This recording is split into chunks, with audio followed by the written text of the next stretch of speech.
My interest in climate change was a natural outgrowth of interests that evolved over time. So when I first became seriously interested in economics in graduate school, I was primarily interested in economic growth. I think it's quite interesting that the prize this year, which is really about economic growth, was what was my interest, actually has been my interest all my life in economics. I think the main message of the work, I mean, it's not just my work, but the work of people in the area of climate change economics, integrated assessment modeling, as it's called, a kind of technical name, is really twofold.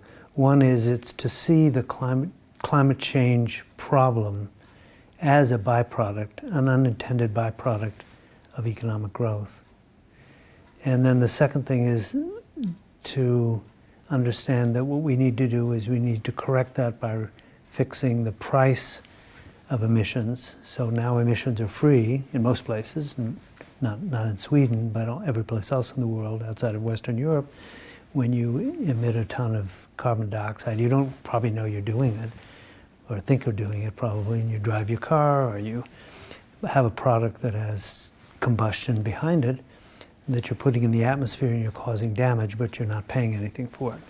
So the insight of economics is, once you go through that and you analyze it, it's to say, we need to put a price on these, and that way